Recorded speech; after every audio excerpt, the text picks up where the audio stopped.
real estate agents, gurus, and investors. And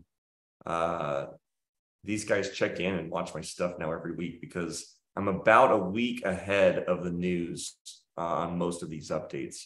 And today, I'm probably right on the verge. Most of the research I did today, in fact, I would say it's probably the most relevant data that exists. It's less than 24 hours old. So what we're going to jump into today, just to get things started, good morning, everyone. To get things started, let me give you kind of the premise or the outline of what the agenda looks like today. So we've got a lot going on in real estate. I'm going to do some reviews first on like cost to build. So what's happened to materials and material costs, because this is a good indicator of inflation, either going up or coming down. And every market's a little different, right? If you guys remember, there was kind of that weird egg thing that happened over the COVID, where eggs were like 8 times the normal price. It was just ridiculous, right? But it was a very specific market because of supply and demand, and housing is exactly the same.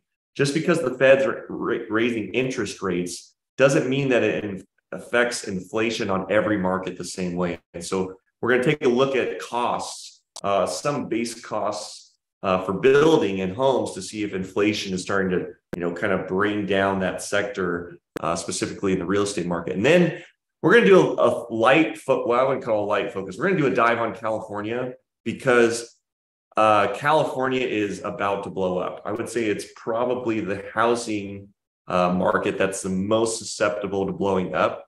And my prediction is people are being blindsided by the data, by certain parts of the data, and that's all they're hearing on the news. But there's some points of the data in California that is unlike any other state, almost the worst of the country. And I'll show you why my math and prediction likely will play out a certain way that will be driving down the prices in California. Now, obviously, there are certain areas and regions that aren't going to be as affected as much, but we'll get into that also.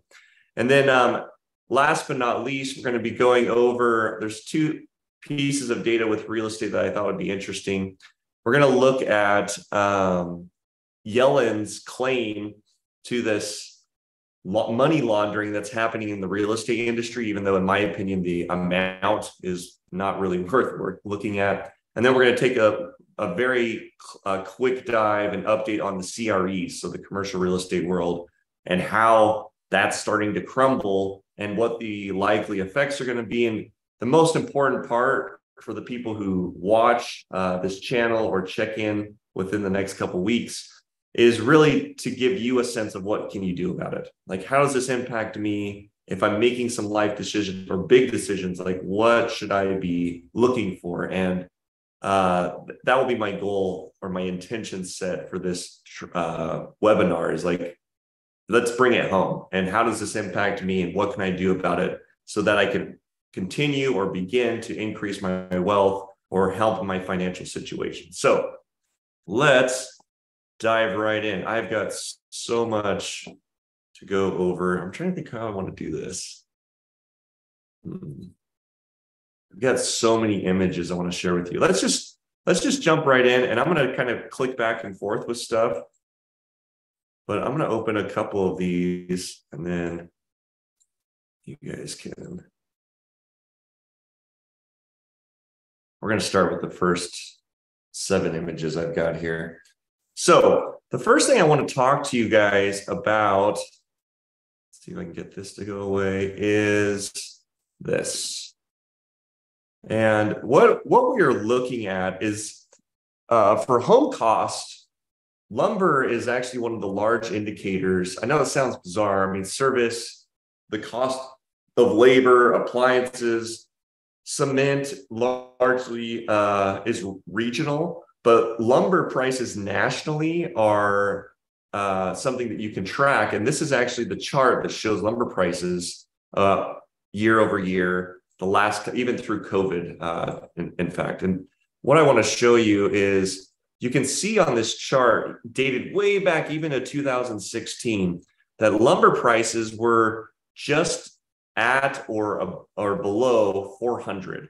And the way that this measures is this is per 1,000 cubic feet, I believe. So, oh yeah, there it is. Lumber USD over 1,000 board feet. And so this 495 figure, this is just like a total cost per 1,000 board feet at like a wholesale price, not how it would get delivered to your door, right? And so you can see that the price through COVID just went insane. I mean, it dropped a lot when COVID hit, and everyone kind of contracted and was like, no, we don't want to buy anything. So lumber prices started dropping because supply started stocking up, demand dropped completely. And then when people started building and fixing stuff in their basements and working on homes, moving out of states and cities that frankly people were afraid of, that we started seeing these spikes. And then we saw a large spike, and some of this was seasonal, but just imagine all the pandemic hype added with the seasonal waves, right? Because there are seasonal waves with lumber. And that's what created this just insane pricing. And right now we are at the floor. You know, for those of you who trade or invest or work with charts a lot, right now we're sitting on the floor of the last 3 years. And you can see that we're kind of hitting that support level. You know, I would call it a support level of like 500 or, you know, give or take $20. But you can see how much it's bouncing off of this price. And because we're in summer and we're heading into winter, probably one of the lowest demand seasons for the year, my prediction is that lumber prices drop well below 500 and that we will probably see prices in the 400, maybe even 350 range, which would significantly do what? Well, if you're someone looking to fix your basement, if you're someone looking to build, prices are going to get cheaper. So is inflation working? Well, I would say yes. And when I say inflation, is our fight against inflation working? I would say yes, but we were fighting inflation, you know, even back into this big dip that kind of happened right over here, right?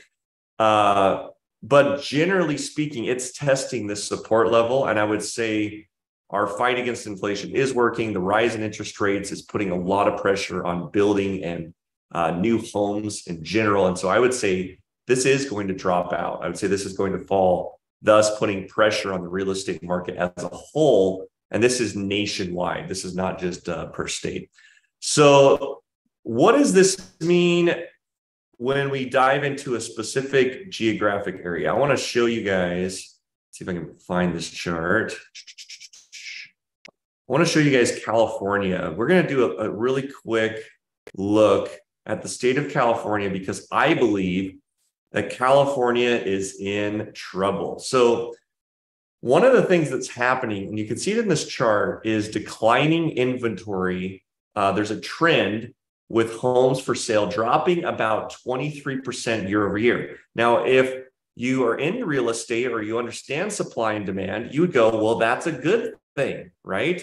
This is an amazing thing. If sales inventory growth is negative 23% year over year, my house value should be going through the roof because there's no supply, right, Matt? And it's like, yes, I get that. I get the concepts and the principles of supply and demand, but we have to do a deeper dive to figure out why. Why is supply so low? And what's going on in California that the sales inventory is the amount of homes listed from, and it can include new homes, but it generally includes homes that already exist that are being listed on the market. And a 23% drop statewide, you would think would put tons of pressure on the market, right? It would put a ton of pressure on housing and pricing to start dropping. And although the inventory is dropping, there's another chart that's scary, I would say, to combined with this. So the decline, also, I think it's worth mentioning that the decline is the 6th worst in the country. So California's decline in inventory is the 6th worst, meaning the amount of homes for sale, there's like if you're to list out the most demand, states with the most demand from top to bottom, California would be number 6, meaning they need homes to fulfill on demand. But there's just not demand. That's the bizarre thing, is even though supply has radically dropped, check this chart out. You guys are this is all gonna come together here. So this chart, this is reversed, the supply and demand, and you can see with home growth. So this is the home value versus inventory. If you see California number 43, you've got that 32%, right? And sales inventory growth, negative 32%. But you have this negative 4.4% in home value growth. So what does that mean? It means that the cost, or the average price that's being sold in the state, has actually dropped over a year. So the rules of supply and demand, guys, are breaking. And by the way, this is happening in so many markets right now where the rules don't make sense. And that's often good reason to do nothing. In fact, that's probably one of my biggest tips, is when the rules don't add up, or when 1 + 1 = 3 or 0, you need to step back and go, what's going on, until you can figure it out. And I've dissected this because of this. I saw this chart and I'm going, wait a minute. Rule of supply and demand is, as supply, right, goes up, what happens? Prices fall. When supply drops, what happens? Prices rise. What you don't typically see is home value prices dropping. At the same time, inventory is radically dropping. And so to have both is a very unique, we'll call it an opportunity, because if you can see the truth of it, this may be one of the largest opportunities in real estate that's stacking up, that's happened in over a decade. So if you're someone who's been looking to get in and started in real estate, or you're wondering like, when's a good time? This is going to flush out a lot of players, participants, people that shouldn't have bought homes in projects that did not make sense. And if we start to see, I'll get to this, but if we start to see mortgage defaults, which is my prediction, that's going to free up a ton of inventory, specifically for California. And this 4% year over year drop is going to be like 10, 15, maybe 20. I'm actually predicting in some areas 30 to 40% drops in the state of California. So let me get over here. Let me show you kind of what I've got next on here. But I think I've kind of talked about this. The price declines, they obviously vary from county to county. We're seeing lesser declines in areas like San Diego, so like the very southern tip of California, where areas like Northern California near the Bay, where typical home prices are, right now they're down like 10% average. In fact, I'll show you some where it's way more than 10% average. Let me show you this really quick. I think this will kind of help piece this together. Share this chart. So this chart, where'd you go? Nope, that's not the one. Not the one. There we go. Sorry, I have a hard time seeing all this. You can see the San Francisco area Bay has dropped about 10%. But when you dive in to some of the details in San Francisco, especially like downtown, it's a good indicator for what could happen to outlying cities, states, etc. Right? In fact, in the last bubble, if you guys remember 2008, when the housing market crash happened, California, Arizona led. And when I mean led, not led in a good way, they led other states, and Utah was actually one of them. But I'm in Utah, by the way. That's why I say that. There's some new nuances I'm going to show you at the end of this, where it's actually, I think the timing and the drops are going to look different, where you're not going to be able to look at California and go, oh, that it's happening. The drop's happening. It's clearly showing up. Well, maybe, right? So let me bring this in. Look at this zip code in San Francisco. This is a region in San Francisco. And if you've ever been to the Bay, this should look familiar, right? The bridges that go across. But this is like right downtown, and you can see the home values, and you can see a bunch of them, by the way, negative 14%, negative 16%, negative 12%, negative 13%. You can see a strong growth in like this weird region up here, but that's because there's not a lot of residential anyways, but negative 19%. And this is things just getting started. So what's going on? Well, you've got a lot of people going, wow, that's the Bay Area. You know, politics are crazy down there. Commercial real estate's awful out there. You know, people are fleeing because cost of living is, yes, I agree. But as an indicator, you could take a percentage of that and go, well, if it's happening there, it's probably going to happen in other areas. And this pattern that I've kind of woven together, this reveal, you could call it, I think it's going to play out for most of the country. And I'll give you at the very end, depending on what state you're in, I'll give you kind of a sense of like how bad it could be and which states, frankly, I don't know if they're gonna have to worry at all. There may be drops, but the percentage or the shift in change percentage-wise is just not going to look the same. So there's this perception versus reality that I think is valuable to get, where despite low inventory, many people believe that price declines are over. In fact, I've talked to agents. I've got a family out in California, and people think the market crash is over. We're saved. Jerome Powell did his job. The soft landing happened, and there's no more impact that's going to happen, specifically in the real estate market. In fact, I've had people, agents, real estate agents, tell me, Matt, like things are great. The real estate market's growing. It's still booming, and it's like, what?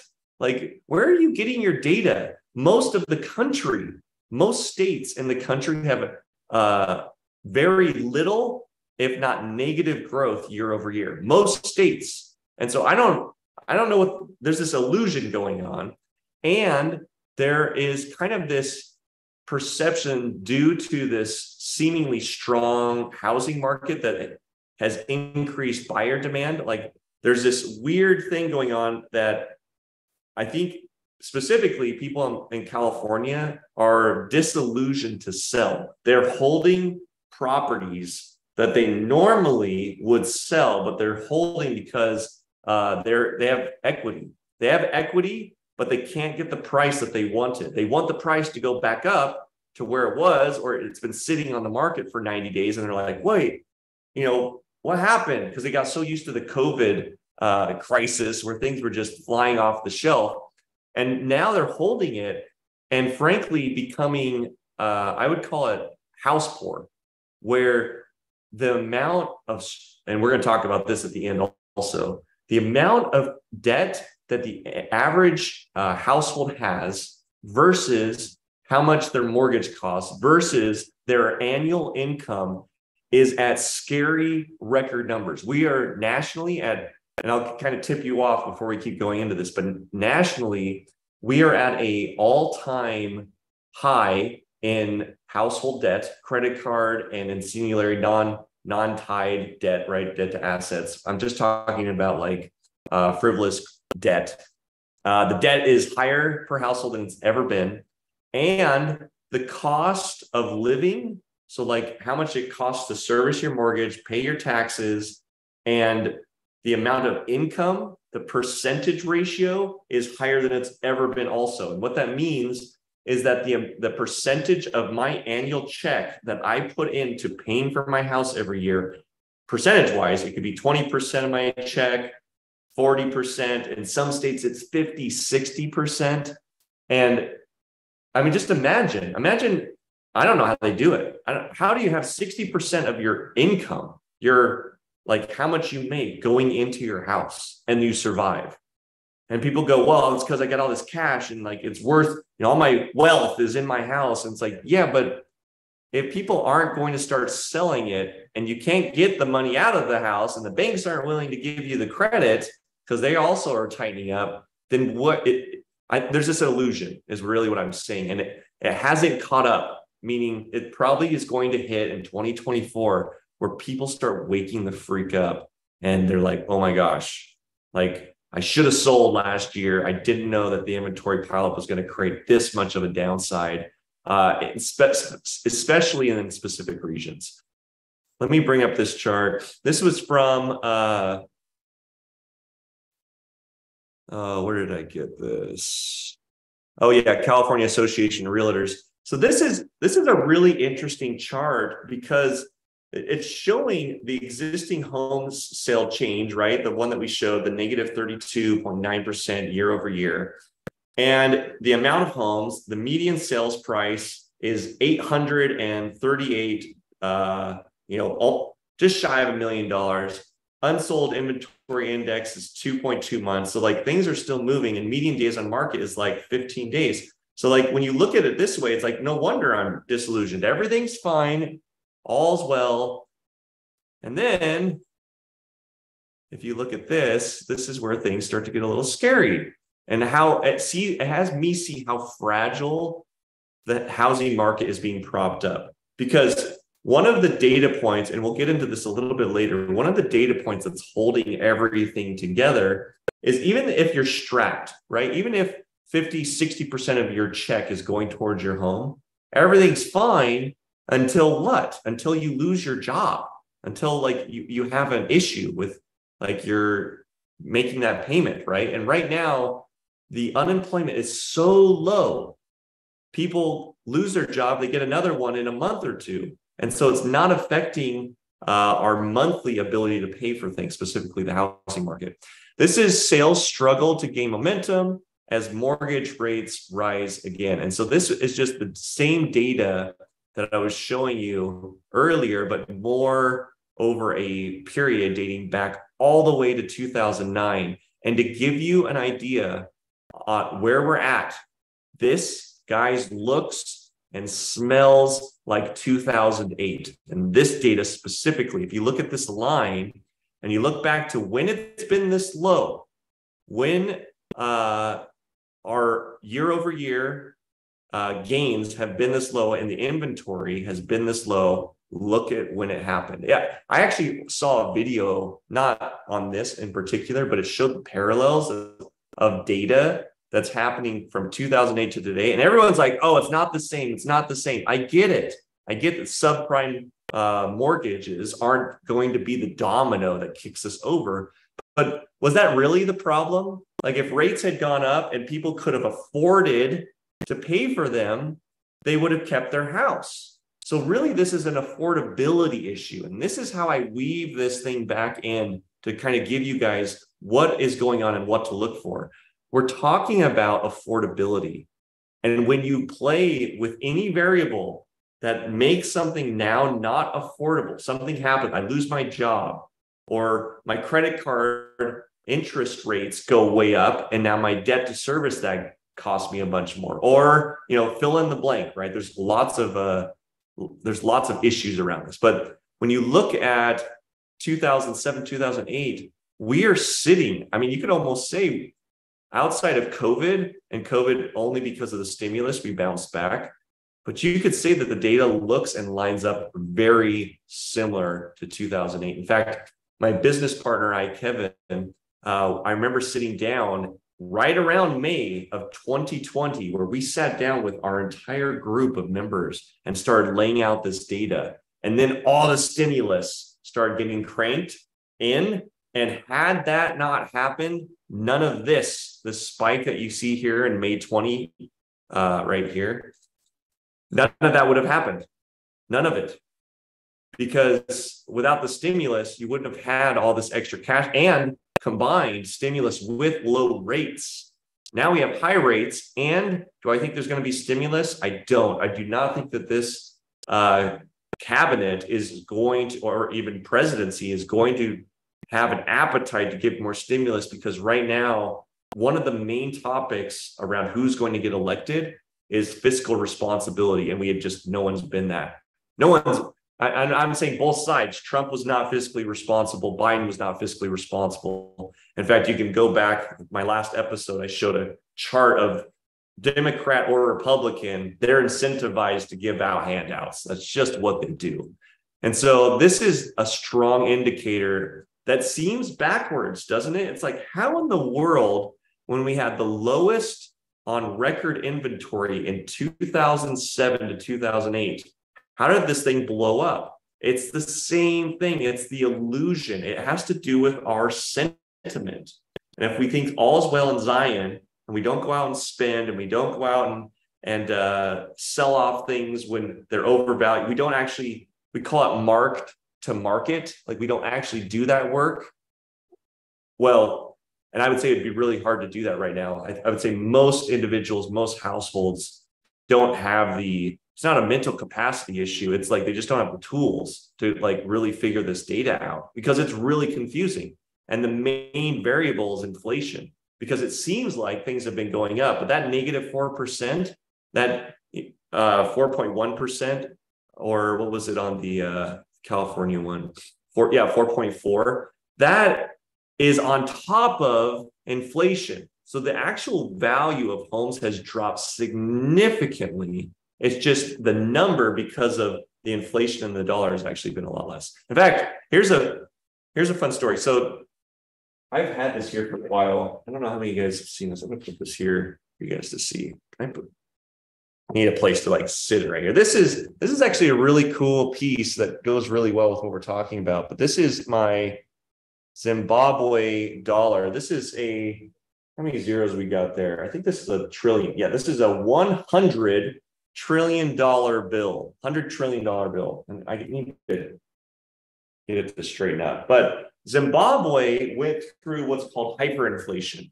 And that's what the feds are actually countering. And they're actually doing a good job. They're keeping us out of continued inflation, hyperinflation. But what happened in Zimbabwe is there was so much inflation so fast that people would go to work and they would, in the break, go buy stuff. So like they would take their break, take all their employers wouldn't even have employees, because employees were like demanding, if you don't pay me 2 times a day, I won't even work for you, because that's how fast inflation was happening. So people would work half a day, get their cash, go out for lunch, buy as much stuff as they could with it, and then go work the other half a day, because in a day, a burger literally added a zero. Like, that's how fast there was one piece of inflation, where like they went from a burger cost 10 trillion, and then the next day it cost 100 trillion. And then the whole thing blew up, because it's just paper, right? It's just fiat currency, just like the dollar. And what happened at the end of the day is it was cheaper to burn the stuff than it was to hold on to it, because it just lost its value. The unique thing about my little plaque is it's got a 1 troy ounce of silver, which is a representation of real value, right? We have to be looking at real value. And houses, fortunately, real estate has real value. It's a great hedge against inflation. But these drops in prices actually indicate deflationary periods. It actually indicates that the raise in rates is actually creating some deflation in the market, specifically housing. So we have some affordability issues, right? High California prices combined with a 7% now mortgage rate makes homes just completely unaffordable. And let me just show you like a very light, if you don't live in California, and I don't anymore, but this, let's see, where's my picture? Oh, I've got to load up the rest of them. Let me load the rest of these up, guys. But California is a mess, and you just don't realize it until you see it. And then you can kind of go, oh my gosh, like, could that happen to us? It's like, yes, that definitely could happen to us. In fact, I would say it's very likely. It's just more of like, what percentage of this will happen to us? Where's my webinar at? There we go. So let me share this really quick. This was just an example of a fun listing that I saw on Zillow, and you can see how unaffordable this is. So just take, I mean, this is LA, but just take a basic 3-bedroom, 2-bath in LA, 1.19 million. That's $2 million for a house. If you were to put a 20% down payment on that, your monthly cost estimate with taxes and everything else is around $8,000. It's actually $8,174 a month. completely unaffordable. But you go, oh, but Matt, everyone makes more money in California. It's like, yes, I understand that, but not proportionate to the values of the real estate. It's just not. It's completely unaffordable. And this is the tipping point, we could call it, that I'm really watching closely, is affordability. It's a new metrics. We've always had it. We've always had access to, but it's a new metrics that we can watch, a new indicator that we can watch that I think will actually show us the tipping point in the real estate market. And it's why I feel like I've been calling the shots and been right over the last year as I've been doing this podcast and other events, because I'm not looking at the same metric. Everyone's like, oh, well, 2008, let's compare it. It's like, no, there's something new going on here, clearly. Like, yes, inventory, same numbers, demand, same demand, by the way. In fact, one of the other stats I saw nationwide was during 2008, the demand for homes. There were all these stats out like, we don't have enough houses for the growing population. We don't have enough homes for people. And then somehow, since 2008 to, it was like 2012, when things started recovering, there were plenty of homes. It's like, how did this happen?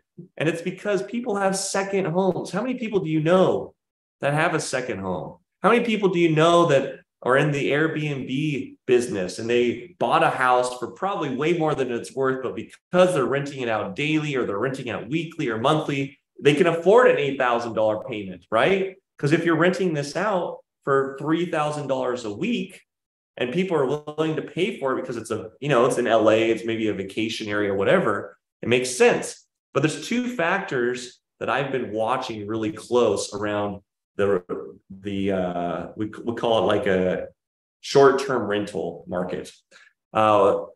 Two factors. One is the demand for stateside vacations going up or going down? And I just want you to think about that for a second.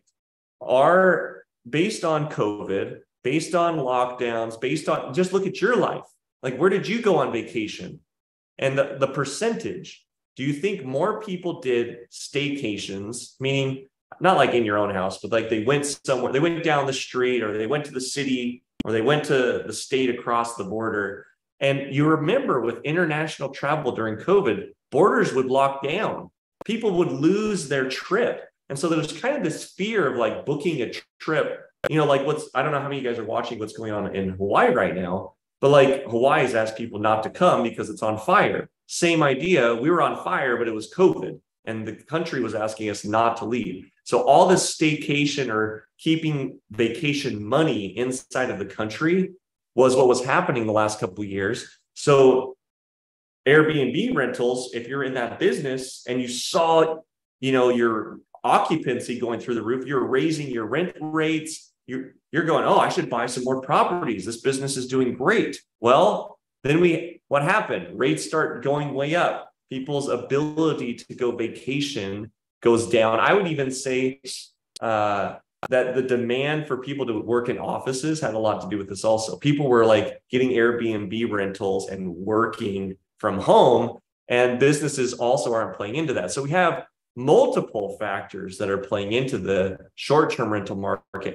And frankly, the data in so many aspects, I could argue this all day, but the data is showing that like that industry is going to get hit. And so a lot of people are making the argument, and I did this a month ago, made the argument like, well, but it only makes up a small percentage of the inventory. I get that, but affordability is going to be the thing that drops that market, and affordability is going to be the thing that will cause mortgage defaults, basically, in the real estate market. So let me bring this up, kind of moving into my next thought on this. Oh, yeah, let's talk about this. So median household income in Los Angeles is only $82,000 a year. So in that example that I brought up, this example here, the average person in LA is only making $82,000 a year, there's no way they're going to be able to make this payment. Do the math. $8,000 a month is like $100,000 a year. So this is over, this house in particular, 1,500 square feet, is over the price of someone's annual income at all. So it's like, even if you didn't eat and have any other expenses, you couldn't afford this. It's like, it's ridiculous. I want to show you guys a state-by-state map. So if you're not in California, you're not in Utah, you haven't heard your example, I'm going to bring up your state right now. This will be a good illustration for any of your family or friends that may be in other states. But this is a map that shows the value. So this is affordability metrics by state. And what this means is it takes the average income of the state. So what's the average annual salary or income per individual in the state, takes that number, and then it puts it over what is the average price of a house. Seems pretty simple, right? Average income, average price of a house, put one over the other, it gives us a percentage. Well, those in red are the ones that are least affordable. So the states in red are the least affordable if you live there. And everyone goes, well, if I moved to California, I'd make a lot more money. Not proportionate to your cost of living. I'm sorry. It just doesn't work that way. It's a bad argument. California actually would do these ads when they were trying to drive people into the state back when Arnold was governor. And it's not true. 65%. If you live in California and you were to buy a house, the average cost of a house compared to the average cost or average income is 65%. 65% of your check is going to your house. Do you think this is sustainable? This, by the way, this number is worse than 2008. The affordability in almost every state is worse than it was in 2008, meaning people are more house poor than they've ever been. And the only reason it's staying propped up is because unemployment is at an all-time record low. So you kick that domino over, unemployment rises, combine this data is not, affordability isn't going to change overnight. And what happens? Mortgage defaults. So you take states like California will be the first to go, Oregon, Washington, Montana. Then you kind of get into these orange ones, Florida, Colorado, Idaho, New York. These will be the first, in my opinion. Now, obviously, this is not financial advice. Don't make some crazy trade based on this because of my research. Do your own research, but these will be the first to fall. They will be the first to have the largest mortgage defaults. Therefore, huge influxes in supply. Forced supply, not stubborn supply, right? Like right now, California is being very stubborn, and it's not sustainable. We're seeing it in some of the metropolitan areas, specifically the Bay Area. Then you get into the yellow areas, which is places like New Mexico, Arizona, Utah's included in this, and they're just under 50%, guys, just under. If you looked at this state, and I'll show you this, pre-pandemic, a lot of these states were in the 20%, like 20 to 30%, meaning 20 to 30% of your house payment or total cost would be from your check, only 20 to 30%. These in many states have almost doubled. And I actually live in one of them. And we're going to talk about that because you look at this and it goes, okay, this is probably how the mortgage default suite's going to happen.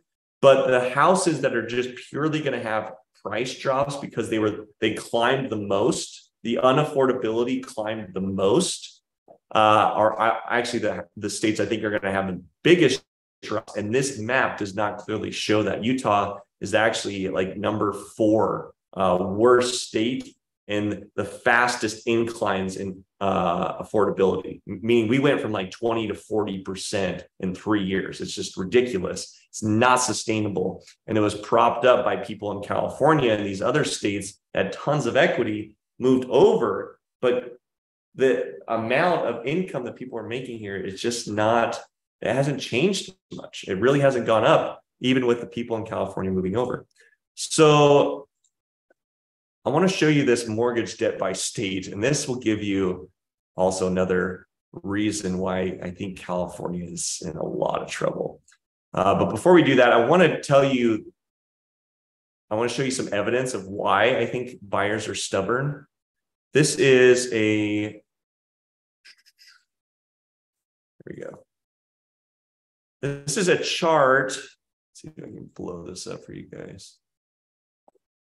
This is a chart, again, that shows in California the number of new seller listings, but over the course of a few years. And you can see that we've gotten last year, this dip.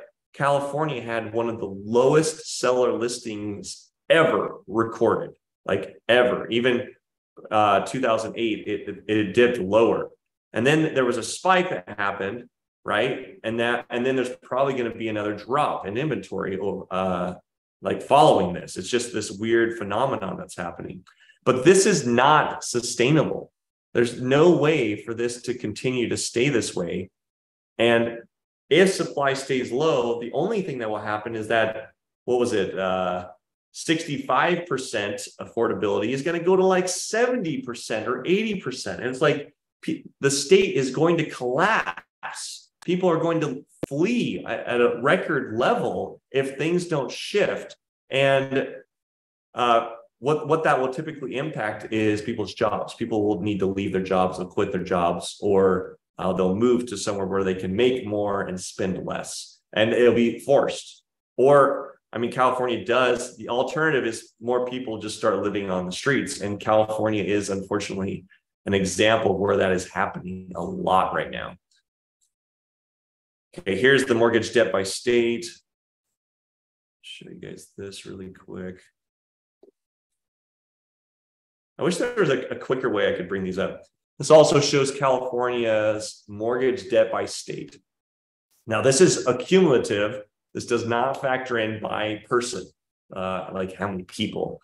But I want to give you an idea how bad California is, meaning how much mortgage debt. So a lot of people would make the argument after hearing this, well, Matt, people just own their houses outright. They've got so much equity. People, they're just, so fluid that there's nothing, the money and the equity is in the homes, everything's going to be fine. No, not only is that story completely false in California.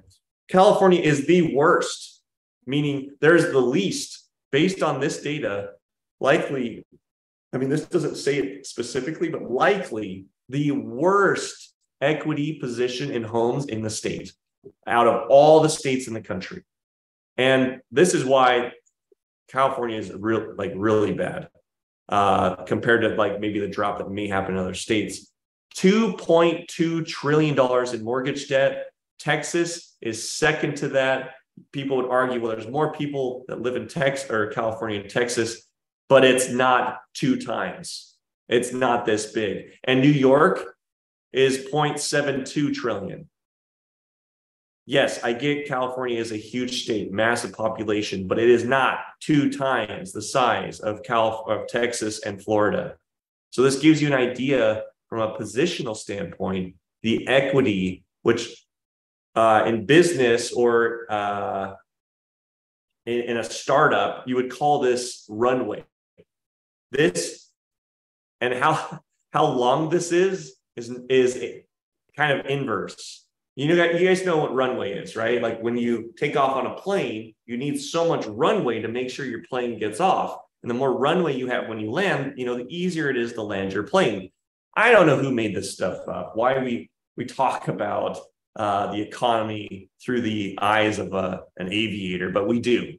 And this, in my opinion, is an inverse runway chart, meaning California has the least runway when it comes to holding its prices. And that's probably why we've seen, even with insane demand, record low supply, like supply that dates back to 2008 even, and we still see a negative drop year over year. This is why.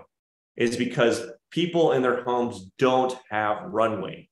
And what is runway? It's my ability to go to the bank and say, I need to pull some cash out of the equity in my home. I need to be able to use some of my wealth that's in my home for an alternate reason, or get another lien to help get me by when I hit unemployment. This is why.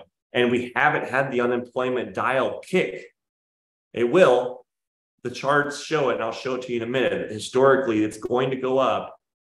You add that with this, and it's like a plane. It's like a commercial plane trying to land on an aircraft carrier. It just isn't going to happen, right? Can you imagine this thing coming down and it's like hits the aircraft carrier and it just falls off? I mean, that's what we're dealing with. We're dealing with a lack of runway. And this shows the amount of mortgage debt that's the problem. And that's why I say this is an affordability issue. And one of the key indicators, metrics, whatever, is mortgage. It's being house poor and mortgage defaults that will happen in the future. And it won't be caused by some ARM loans. It's purely affordability. And the affordability metrics look very similar to 2008. All right, so, oh my gosh, I've only got 10 minutes left. I gotta get through this. Let me show you one more chart. I wanna show you guys the unemployment, because this pieces this whole thing together. So here's unemployment, and you can see, I mean, this is, guys, we are living in an illusion right now. If you think things are okay, we are at an all-time record low in unemployment. Obviously, this was the spike during COVID, one of the records, the opposite way, by the way. But this is when 2008 happened and we went into a recession and things started contracting. Employers started letting people go. It's already happening, but it's not happening enough. We are at an all-time support. And traders, what does support do? What does support and resistance do? It is a ping pong paddle, right? That we throw a ball at, and what does it do? It bounces on it. Well, it's been testing the support. Well, you can't go much further than zero, right? You couldn't have zero unemployment where everyone is employed and like there's not people moving jobs, quitting, getting sick, et cetera, right? And there's a certain amount of this population that frankly just isn't working because they don't want to. So what happens when we start getting back into some of these old percentages, 5%, 7%, 10%? What happens, do you think, contraction-wise, when we have the most credit card debt in the nation per household that we've ever had? We have the least affordability, and in some states, it's insane. And then you have a lack of runway. I just don't see. I have people argue with me about this because I own a bunch of real estate, but I'm not an idiot. I own a ton. I want to say that again. I own a ton of real estate and I'm not a freaking idiot. And what I mean by that is I don't have my head in the sand and I'm not oblivious to what's going on. There's clearly going to be some retraction. I'm not calling a crash yet. We might do some really phenomenal things with AI and employment, but it could go both ways. Some people are saying AI is going to displace tons of jobs. And so that's going to put pressure on specifically the middle class, these like people who could afford homes, but we're a little tight and a little strapped. So unemployment's a big deal. All right, I've got 7 minutes left and I want to make sure I can get to some of these other topics, but I want to show you guys this chart. Because this is where I get all my data. And this is coming from Reventure. This is probably one of my favorite charts now in real estate. Any of you guys can go there. I'm going to bring up my data also really quick that I share. But you can see Reventure does this really cool year over year. They call it house payment as a percentage of median income. So that's this affordability metrics that they're using. But you can see all kinds of things on this chart. You can go to your state. You can pick on it. I mean, this is really, I'm doing an ad for these guys. I should get a spiff or paid. I'm not paid. I'm not a sponsor of this group. I'm not introducing them in any way other than I love it. I love this tool. I've been using it. And as I look at investment opportunities and places that are going to be sustainable, and like if I'm going to buy an apartment complex somewhere, it's like, well, I'm probably not going to do it in California. The affordability metrics right now in California are really bad. Or if I'm going to buy and flip something, I'm probably going to want to be in the blue areas because I want to be in a market where people can afford the house, right? There's going to be lower supply still, but higher demand. And so anyways, I do all this, especially if I'm looking a year from now, if I'm building a house, maybe I'm a builder and I'm like going to have a bunch of homes ready by the end of next year, I'd be looking at this quite a bit. And my concerns would be the ones in red. So anyways, Reventure app, I get a lot of my data from here. I wanted to give these guys some credit. You guys can go there as well. And I want to show you lastly, let's see if we can get this up. Come on. I want to show you lastly. Oh, no, that's not what I want.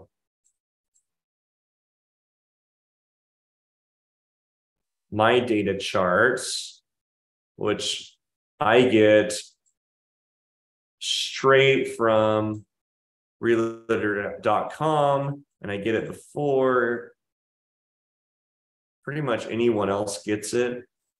So you're seeing this data, you're seeing last month's data live before most people. Actually, I update this, just so you know, I update this on the 3rd day of the month. And so these charts, they don't exist anywhere on the web. There's no news on them at that time. When I load these about 3 days after the month, by the way, any of you guys have access to this little plug, you can use your phone, scan the QR code, and it will take you to this chart. And I update this chart on the 3rd day of every month with the most relevant data. But I want to show you, if you're following the real estate market and next month, you want to know, like, better or worse, you could come to this chart even before my podcast and get a sense of like what's happened before the news, before the announcements, before the other charts get updated, and you'll have an edge. And what you decide to do with that is up to you. Maybe we should do a webinar on that by itself, how to take advantage of having an edge, but you'll have an edge. This is median list price nationally. You can see nationally, the median list price has dropped year over year, period. It's just where it is. 440,000 is the number that we're at now. The peak was 445. All-time peak was 449. So we have dropped off of peak. We're heading into winter. So this is just going to go down. I'm trying to gauge how fast, because how fast will set a new floor, and then we'll grow off of that a little bit during spring and then drop down. So this definitely goes in waves, but it's seasonal. There's seasonal waves, so you kind of have to take a moving average. Things are still obviously going up from you could say from an average standpoint, or if you were to put a moving average on this, it would do that. Average listing price has also dropped nationwide, but you can see we hit a new high this year on average listing price. Price increase count is dropping to all-time lows. No one's adding or increasing the pricings of their listing. What they're doing is they're decreasing. And if you've been on any real estate site the last couple of weeks, what you're seeing a lot of is price decreases. Like we talked about, California, they're just living in an illusion. But those who aren't and actually need to sell, they're having to drop their price. And we're seeing that in the listing reports. Median listing price per square foot. People are also, even though the average cost is selling, this is an important note, even though the average cost is dropping, right? So the median price and the average price is still pretty high, but dropping. What you're getting for your square footage is dropping. So how much you're paying, you're getting less square footage. So even though the price is still kind of high, it's in combination with their people are getting less square footage. I mean, that's just what's happening. And so pending ratios is also dropping. This is a great indicator, by the way. This shows listings versus sell, like how long they're staying on the market, how fast they're coming off. And so the more this comes down, the more demand is dropping. So this is really, I'd call this a great demand chart. New listing count, though, is still dropping. This is kind of that stubbornness that we were talking about. We need, in order to actually have the market shift, and everyone's trying to time it. I think we're going to see this tick up pretty big in 2024. I don't see how it doesn't happen. But this is a chart that I'd be watching up around like when when new listings start to spike, you're going to have this frenzy and sell-off. And you add mortgage defaults to that, people aren't selling because they want to, they're selling because they have to. Average listing count came up a little bit. We're obviously not on the bottom. And the reason, there's a difference between new is dropping, and I want to have you guys see this. New is dropping, but for some reason, average is climbing. So what's happening? It's days on market. Median days on market is back up, and homes are staying on longer than they were during the last 2 years in the dip. And so we're at peak season, here, let's see, what was that, 6, 5, 6, and we just got through it, 5, 6. So like we're coming back into, it's going to be a spike because we're heading into the winter season. How big? And the amount of days that homes stay on the market increases supply also. So I get all my real estate data through these charts. It's what builds them, guys. My credit obviously comes from realtor.com. You guys can get the data straight from there also if you'd like, but I create the shortcut for you. All right, so that is it. That kind of sums up. So to kind of summarize what's going on, nationwide, we're seeing affordability issues is the main concern. And the way it's showing up is in people's ability, their annual income versus their annual housing total costs. That gap is just getting bigger and bigger. People's affordability, our ability to buy, is just getting smaller and smaller. It's contracting. And you have that combined with all this other data and rates being at all-time high, rates not coming down. By the way, there's supposed to be another rate hike by the end of this year. And I just don't see the Feds coming off of that, but maybe there's, I would say it's like if I were to put a number on it, probably a 30 to 40% would be my guess, 30 to 40% chance that the Feds don't do another rate hike. So I'm saying it's possible. I'm saying it's more likely than not that we're going to have another rate hike. And the implications, this is important to know, the implications of rate hikes have not happened. It takes 12 months to 18 months for us to feel the implications of rate hikes. And so we're just starting to feel the implications of the largest rate hikes that happened early on when we started doing this, not all the additional ones. So we have yet to see how much deflation is going to be happening. But you know what? America is a great country to live in, and we're resilient. We made it through 2008. I don't think that this is something that we need to be jumping off of buildings for, guys. We find a way. And I hate ending on a bad note, but the truth is we are just great. Our country is great at innovating and solving problems like this.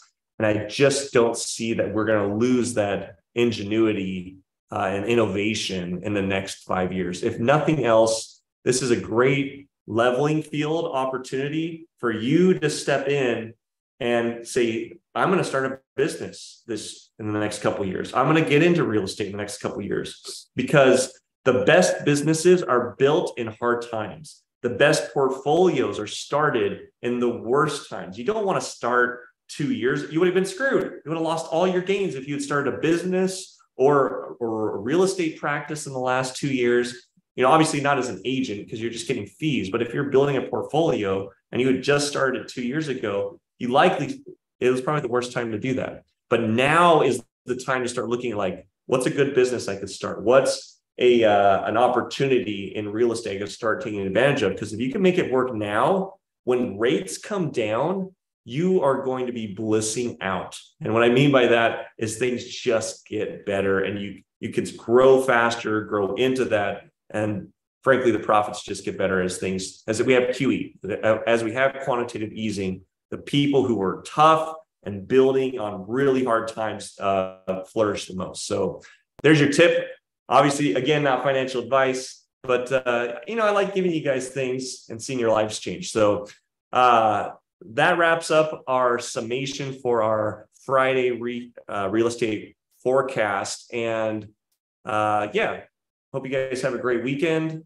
It's still sunny and warm outside, so maybe go for a walk or enjoy the outside this weekend. But we'll see you next Friday, same time, same place. I'm Matthew Cole, your host, Market Pulse Podcast, signing off. We'll see you.